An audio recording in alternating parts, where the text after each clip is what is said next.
বিশ্ব নিয়ন্ত মহান আল্লাহ রাব্বুল আলামিনের শাহী দরবারে লাখ কোটি শুকরিয়া যে মহান আল্লাহ রাব্বুল আলামিন আমাদেরকে 18ই রমজান লক্ষ কোটি দরুদ সালাম মানবতার মহান শিক্ষক সৈয়দুল মুরসালিন সরকার দু আলম জনাবে হযরত মুহাম্মদ মুস্তাফা আহমদ মুস্তাফা সাল্লাল্লাহু আলাইহি সাল্লামের প্রতি সুজলা সুফলা শস্য শ্যামলা আপনাদেরকে শুভেচ্ছা, কনগ্রাচুলেশন, আহলান সাহলান মোবারকান। সম্মানিত উপস্থিতি, এমন একটি দিনে এমন একটি মাসে আমরা এখানে বসেছি। আপনারা নিশ্চয় জানেন 17ই রমজান আমাদের পক্ষ থেকে বিদায় নিল। এই 17ই রমজানে বদরের যুদ্ধ সংগঠিত হয়েছিল। এ মাস এমন একটি জালিলুল কদর মাস। এ মাসের রহমত, বরকত, মাগফিরাত, নাজাত লিখে লিখে ফুরানো যাবে না। মুফাসসিরি কারকগণ লিখেছেন, তাম পৃথিবীর পানিগুলোকে যদি কালি বানানো হয়, আর সুজলা সুফলা শস্য শ্যামলা তাম পৃথিবীর গাছগুলোকে যদি কলম বানানো হয়, আর ওই কলম দিয়ে লিখতে লিখতে তাম পৃথিবীর সাগর মহাসাগর সমস্ত সাগরের পানিগুলো শুকে যাবে, কিন্তু আল্লাহর এই মাসের রহমত, বরকত, মাগফিরাত ও নাজাতের মহত্ব, গুরুত্ব, তাৎপর্য লিখে লিখে পূরণ যাবে না। বলুন সুবহানাল্লাহি বিহামদিহি।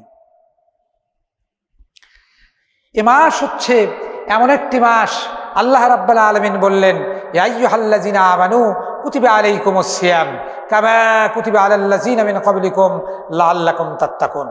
আল্লাহ বললেন, হে ইমানদারগণ, রমজানের রোজা তোমাদের উপর ফরজ করা হয়েছে, যেমন ফরজ করা হয়েছিল তোমাদের পূর্ববর্তী জাতিগণের উপর। লাআল্লাকুম তাত্তাকুন, সম্ভবত তোমরা পরহেজগারিতা অবলম্বন করবে, খোদাভীতি অবলম্বন করবে। আজকে এই 18ই রমজানে আপনাদেরকে বলতে চাই, লাআল্লাকুম তাত্তাকুন, এই খোদাভীতি অর্জনের যে ব্যাখ্যা, যে ডিসক্রিপশন, যে ডিজিগনেশন, যে ব্যাখ্যা, এই ব্যাখ্যা যদি আমরা করতে যাই, তাহলে লাআল্লাকুম তাত্তাকুনের ব্যাখ্যাটা এরকম যে আমি লম্বা জাম্মা পড়েছি, পাঞ্জাবি পড়েছি, এই লম্বা পাঞ্জাবিতে পরহেজগারিতা নয়। আমি অনেক সুন্দর টুপি পরেছি, এই টুপিতে পরহেজগারিতা নয়। আল্লাহ রসুল হযরত ওমর রাদিয়াল্লাহু তাআলা আনহু কাব বিন ইউসুফকে ডেকে বললেন, হাহুনা হাহুনা হাহুনা, তার বুকের দিকে তাকায় বললেন, এটা এমন একটি মাস, যে মাস রে মিম দোয়াত রাম শব্দের অর্থ জ্বালিয়ে দেওয়া, পুড়িয়ে দেওয়া, ভস্ম করে ফেলা। কি জ্বালিয়ে দেওয়া, কি পুড়িয়ে ফেলা, কি ভস্ম করে ফেলা? এ ফাউন্ডেশন কি জেলা দিয়ে পুড়ে ভস্ম করে ফেলা, না বাংলা বাজারের মতো বাজারে আগুন দিয়ে ভস্ম করে ফেলার নাম রমজান? না, একজন মুমিনের তাম জিন্দেগির গুনাহ খাতাকে জেলে পুড়ে ভস্ম করে মাসুম বেগুন করার নাম হচ্ছে রমাদান। এ রমজান মাসে সব সময় আল্লাহর রাত্রে দ্বীপ্রহে এবং শেষ রজনীতে, তারাবিতে, সেহরিতে সবগুলো আল্লাহ রাব্বুল আলামিনের রহমতগুলো ঘুরে বেড়াচ্ছে, শুধু ধরে নেওয়া। এ মাসে এত রহমত, আল্লাহ রাব্বুল আলামিন ডেকে বললেন, হে গুনাহগার বান্দারা, তোমাদের গুনাহ যদি পাহাড় সমতুল্য হয়, আমি আল্লাহ রাব্বুল আলামিনের রহমত হবে প্রথম আসমান পর্যন্ত। তোমাদের গুনাহ যদি প্রথম আসমান পর্যন্ত হয়, আমি আল্লাহ রাব্বুল আলামিনের রহমত হবে 7 আসমান পর্যন্ত। 7 আসমান পর্যন্ত যদি তোমাদের গুনাহ হয়, আমি আল্লাহ রাব্বুল আলামিনের রহমত হবে সিদরাতুল মুনতাহা পর্যন্ত। তোমাদের গুনাহটা যদি সিদরাতুল মুনতাহা পর্যন্ত হয়, আমি আল্লাহ রাব্বুল আলামিনের রহমত হবে আরশে আজিম পর্যন্ত। সম্মানিত উপস্থিতি, আমার দিনদার ইমানদার পরহেজগার মুত্তাকি ভাইরা, আসুন, এ মাস আপনি নামাজ পড়েছেন, কোরআনে আল্লাহ রাব্বুল আলামিন আকিমুস সালাত, আপনার নামাজের কি সওয়াব হয় সে সওয়াব লিখে দেওয়া হয়েছে। আতুজ যাকাত, যাকাতের যে ব্যাখ্যা, যাকাত দিলে কি পরিমাণ সওয়াব হয় সে কথা আল্লাহ রাব্বুল আলামিন তার কোরআন পাকে লিখেছেন। ওয়াল হজ্জা, হজ করলে আপনি কি সওয়াব হয়, এই হজের কথা, আপনার কিরান হজ, আপনার মকবুল হজ, আপনার উমরা হজ, যে সব হজের কথা আল্লাহ পাক কোরআন শরীফের মধ্যে তার বদলা, তার ব্যাখ্যা লিখে দিয়েছেন। কিন্তু এই মাসের ব্যাখ্যা আল্লাহ রাব্বুল আলামিন আপনি রোজা করলে কি হবে এ কথা কোরআনের কোথাও নাই। আল্লাহ বললেন, সাওমুলি, রোজা আমার জন্য, উজ্জাবিহি, আযাবে, এই রমজানের ব্যাখ্যা আল্লাহ বললেন, আমি নিজ হাত দিয়ে তোমরা যারা রোজা রেখেছো, আমি আল্লাহ রাব্বুল আলামিন নিজ হাতে তোমাদের সাথে সাক্ষাৎ করে আমি এই দুনিয়াতে তোমাদের জন্য দুটা খুশি, একটা হচ্ছে ইফতার, আর আমি আল্লাহ রাব্বুল আলামিন তোমাদের সঙ্গে দেখা করে বদলা দিয়ে দেবো। বলেন সুবহানাল্লাহি বিহামদিহি। এ মাসের সওয়াবগুলো সমুদ্রের পানির মাঝে যেমন মাছ বিচরণ করে, আল্লাহ রাব্বুল আলামিনের এ মাসের সওয়াবগুলো বিচরণ করতে থাকে। আল্লাহ বললেন, শাহরুর রমাদান আল্লাযী উনজিলা ফীহিল কুরআন হুদাল লিন-নাস ওয়াল বায়িনাত মিনাল হুদা ওয়াল ফুরকান। এ মাসে আমরা না খেয়ে থাকি, তাই কি এ মাসের এই মর্যাদা এত বেশি? না, এ মাসের মর্যাদা এই বেশি এ কারণে যে এ মাসে কোরআন নাজিল হয়েছিল, এ মাসে তাওরাত নাজিল হয়েছিল, এ মাসে ইনজিল নাজিল হয়েছিল, এ মাসে অসংখ্য সহিফা কিতাবগুলো আল্লাহ রাব্বুল আলামিন এ মাসেই তিনি নাজিল করেছিলেন, যার কারণে এ মাসের মর্যাদা, এ মাসের রহমত, এ মাসের বরকত, এ মাসের নাজাত, এ মাসের তাৎপর্য, মহত্ব, গুরুত্ব এত বেশি। আল্লাহ বললেন, এ মাসে এমন একটি সময় ছিল আইয়ামে জাহেলিয়াতের যুগে, যে যুগের মানুষেরা এখন যেমন হাটে বাজারে, সুলতানগঞ্জের হাট, ওই সাভারের হাট, ওই ঢাকা মহাখালীর হাট, যত হাট, পশুর হাটগুলো আছে, এই হাটে বাজারে যেমন গরু বাছুরদেরকে গরু ছাগলদেরকে যেমন বিক্রি করা হতো, সেদিন আইয়ামে জাহেলিয়াতের যুগে মানুষদেরকে হাটে বাজারে বিক্রি করা হতো।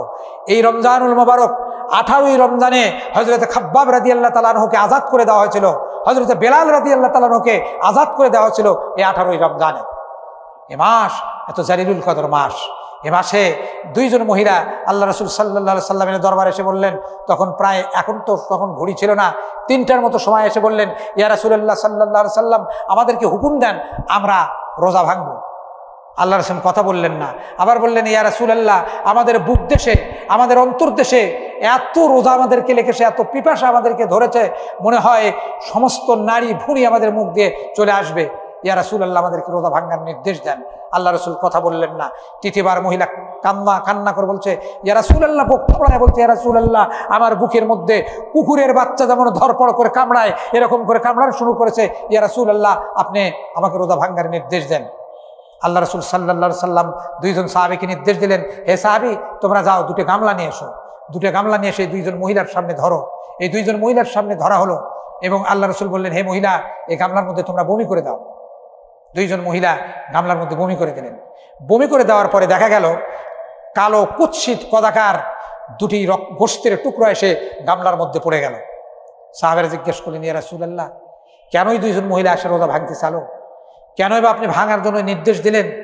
কেনই বা তারা রোজা ভাঙলো? আর কেনই বা তাদের গলদেশ থেকে, মুখ দেশ থেকে এরকম 2টে কালো কুৎসিত কদাকার গোশতের টুকরা বের হয়ে আসলো? এটার কারণ কি? আল্লাহ রাসূল সাল্লাল্লাহু আলাইহি সাল্লাম উপস্থিত সভ্যমণ্ডলী, উপস্থিত সাহাবীদেরকে বললেন, হে সাহাবী, এই দুইজন মহিলা, আমরা যে হালাল খাদ্য খেয়ে রোজা রেখেছি, এই দুইজন মহিলা হালাল খাদ্য খেয়েই রোজা রেখেছিলেন। কিন্তু তারা ফজরের নামাজের পর, যখন থেকে ফজরের নামাজ 1 ঘন্টা পর থেকে শুরু করে মানুষ যখন যাতায়াত শুরু করেছে, এই গ্রামে গঞ্জে দেখবেন যে প্রত্যেকটা মহল্লায় একটা করে মাসাং পাতানো আছে। এই মাসাঙ্গে এই দুইজন মহিলা বসে সারাদিন গীবত করা, পরনিন্দা করা, পরচর্চা করা থেকে তারা বঞ্চিত নয়। তারা সারাদিন গীবত করলো, পরনিন্দা করলো, পরচর্চা করলো। আর এই করার কারণে আল্লাহ রাব্বুল আলামিন এই পবিত্র দিনে তার মরা ভাইয়ের, তার মৃত ভাইয়ের গোশতের টুকরা ওই দুইজন মহিলার বুক দেশে তৈরি করে দিয়েছেন। বলেন নাউজুবিল্লাহ। আল্লাহ পাক এই গীবত করার কারণে, পরনিন্দা করার কারণে, পরচর্চা করার কারণে তাদের বুকের মধ্যে এই গোশতের টুকরা দিয়েছেন। তাই আল্লাহ বললেন, যারা গীবত করবে, যারা পরনিন্দা করবে, যারা পরচর্চা করবে, তাদের না খেয়ে থাকার কোনো সুযোগ নেই। তারা খায়েন না, তারা খেয়ে ফেলে দেন, ভাত খান, রোজা রাখার তাদের দরকার নেই। সম্মানিত উপস্থিতি, আজকের তৃণমূল পর্যায় থেকে নিয়ে এই রান্নাঘর থেকে শুরু করে বঙ্গভবন পর্যন্ত সর্বত্র পাপ আর পাপ, গীবত, পরনিন্দা, পরচর্চায় ভরে গেছে। আমরা একটু সময় পেলে, সুযোগ পেলে দোকানে বসি, সে দোকানে গিয়ে কত ধরনের পরনিন্দা, পরচর্চা করি। সম্মানিত উপস্থিতি, আল্লাহ বলছেন, তোমরা সাবধান হও, এ মাস সেই মাস, এ মাস হচ্ছে মক্কা বিজয়ের মাস। এই মক্কা বিজয়ের মাসে, এই মাসে মক্কা বিজয় হয়েছিল। এ মাসে বদরের যুদ্ধ সংগঠিত হয়েছিল। গতকাল 17ই রমজান গেল। এই রমজানে মাজ আর মুআব্বিজ নামে 13 বৎসর এবং 12 বৎসরের 2টি ছেলে শপথ করে বলেছিলেন, কে আবু জাহেল? কার নাম আবু জাহেল। কে ইসলামের বিরোধিতা করেছিল, কে আমার নবী সাল্লাল্লাহু আলাইহি সাল্লামের সঙ্গে তাকে নির্যাতন করেছিল, তাকে নিষ্পেষণ করেছিল, তাদের পদদলিত করেছিল, তাদের পদঘৃণিত করেছিল, সে ব্যক্তি কে? দুইজন সাহাবী ডেকে বললেন, হে মুআয আর মুআব্বিজ, তোমরা কেন যুদ্ধে এসেছো? তোমাদের তো যুদ্ধে আসার সময় হয় নাই, বয়স হয় নাই। ওনারা বললেন, আল্লাহর রসুলের সঙ্গে ইন্টারভিউ দিয়ে আমরা এসেছি। বলল যে আবু জাহেলকে একটু দেখায় দেন। বলল, তোমাদের তো সাহস কম নয়? আবু জাহেলের মতো বীর শ্রেষ্ঠ, দোদণ্ড প্রতাপ যার ভয়ে মানুষ কথা বলতে পারে না, তিনি মদিনার প্রধানমন্ত্রী, আর তার কথা তোমরা বলতেছো? বললো যে আপনি এত কথা বলছেন কেন? আমাদেরকে কি দেখায় দেবেন না দেবেন না? আর একজন সাহাবীর কাছে যে বললেন, হে সাহাবী, হে রসুলের সাহাবী, আমাদেরকে একটু আবু জাহেলকে একটু দেখায় দেন না কেন? উনি দেখায় দিলেন, ওই যে আবু জাহেল, সবচেয়ে লম্বা জুয়ান মানুষ। মুআয আর মুআব্বিজ দৌড়ে গেলেন 17ই রমজানে গিয়া। মুআয আর মুআব্বিজ দুই ভাই, তারা এত জোরে তাদেরকে অস্ত্রাঘাত করলো, এক অস্ত্রাঘাতে আবু জাহেলের হাত কেটে, পা কেটে, তার কল্লা কেটে মাটির মধ্যে ওই তরবারি গেড়ে গেল। তাকে দুনিয়া বুক থেকে চিরজন্মের জন্য বিদায় দিয়ে দিলেন। মুআয আর মুআব্বিজ সেই 17ই রমজান, এই রমজান মাস, এ মাস বিজয়ের মাস। এ মাসে হযরত আমির হামজা, এ মাসে হযরত আবু তালহা তারা শাহাদত বরণ করেছে। এ মাস শাহাদতের মাস, এ মাস মক্কা বিজয়ের মাস। এ মাস মক্কা বিজয়ে আল্লাহ রসুল সাল্লাল্লাহু আলাইহি সাল্লাম হযরত আলী এবং হযরত উমর রাদিয়াল্লাহু তাআলা আনহুকে আদেশ দিলেন, হে উমর, হে আলী, যে কাবা ঘরের মধ্যে 1000 বছর ধরে মানুষেরা তোয়াফ করছে, ওই কাবা ঘরের মধ্যে মূর্তি রেখে আজকে মক্কা বিজয় হয়েছে, প্রত্যেকটা মূর্তি তোমরা ভেঙে দাও। প্রত্যেকটা মূর্তি ভেঙে দেওয়া হয়েছে এবং না তার মানাত দুই নেতার ঘাড়ে আল্লাহ রসুল পা দিয়ে বললেন, জাল হক ওয়া জাহাকাল বাতিল ইন্নাল বাতিলা কানা যাহুকা। আজ থেকে সত্য চিরোন্নত হলো, মিথ্যা বিপর্যস্ত হলো। সম্মানিত উপস্থিতি, আসুন এই রমজান যেন আমাদেরকে সত্য শিখায়, এই রমজান যেন আমাদেরকে হক শিখায়, এই রমজান যেন আমাদেরকে জিনা, ব্যভিচার, হত্যা, লুট, সন্ত্রাস থেকে আমাদেরকে পরিত্রাণ দেয়। আসুন এই রমজান আল্লাহ কবুল করুন, সেহরি কবুল করুন, ইফতার কবুল করুন, আমাদের রমজানকে কবুল করুন। আসুন আজ সত্য যেন চিরোন্নত হয় আর মিথ্যা বিপর্যস্ত যেন হয়। পরিশেষে জান্নাতুর রায়্যান নামক জান্নাতে যেন আল্লাহ রাব্বুল আলামিন আমাদেরকে জায়গা করে দেন, এই আশাবাদ ব্যক্ত করে সবার দীর্ঘায়ু, সুখ্যাতি, সুস্বাস্থ্য কামনা করে আমার কথা শেষ করছি। ওয়া আখিরুদ দাওয়ানা আনিল হামদুলিল্লাহি রাব্বিল আলামিন। আসসালামু আলাইকুম ওয়া রাহমাতুল্লাহি ওয়া বারাকাতুহু।